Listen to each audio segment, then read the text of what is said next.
নামো নামো এই নামো এই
গত 26 তারিখ সারা বাংলাদেশে আমরা আহলে সুন্নাত ওয়াল জামাত ফিলিস্তিনের মজলুমের পক্ষে ঢাকায় আমরা গিয়েছিলাম, ঠিক কিনা?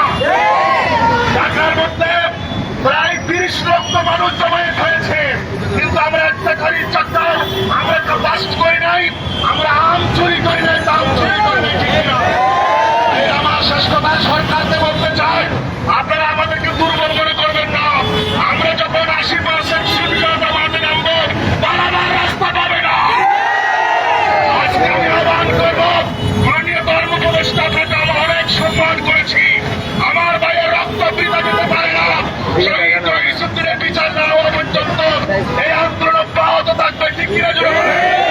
সর্বশেষ একটা কথা বলতে চাই, আহলে সুন্নাত ওয়াল জামাত সারা বাংলাদেশের ইমাম যেখানে হত্যা হয়েছে, মুক্তাদি বসে রাখতে পারে না, ঠিক কিনা?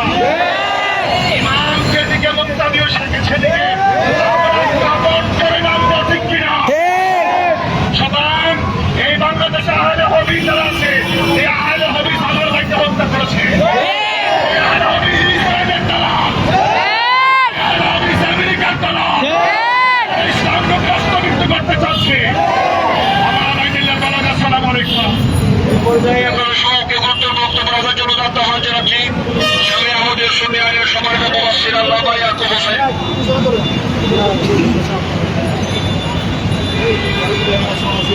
আসসালামু আলাইকুম ওয়া রাহমাতুল্লাহি ওয়া বারাকাতুহু। সম্মানিত সংগ্রামী জনতা, সম্মানিত সংগ্রামী জনতা, আমরা সবাই অবগত আছি, গত কয়েকদিন আগেই গাজীপুরের একটা মসজিদের সম্মানিত ইমাম খতিব শহীদ রহিসুদ্দিনকে রহস্যজনকভাবে পুলিশি হেফাজতে হত্যা করা হয়েছে। এই শহীদ রহিসুদ্দিনের বিচার চাই কিনা? চাই। সবাই বলুন, চাই কিনা? চাই। এক শহীদ রহিসুদ্দিনের লোকান্তরে আমরা দেখতে পাচ্ছি লক্ষ কোটি শহীদ রহিসুদ্দিন জন্ম নিয়েছে বাংলার প্রতিটি ঘরে ঘরে। আমরা ধন্যবাদ জ্ঞাপন করতে চাই ঢাবি বিশ্ববিদ্যালয়ের, রাজশাহী বিশ্ববিদ্যালয়ের বিভিন্ন মসজিদের উলামায়ে কেরাম, খুতবায়ে আযম, বিভিন্ন সুদী জনতা রহিসুদ্দিনের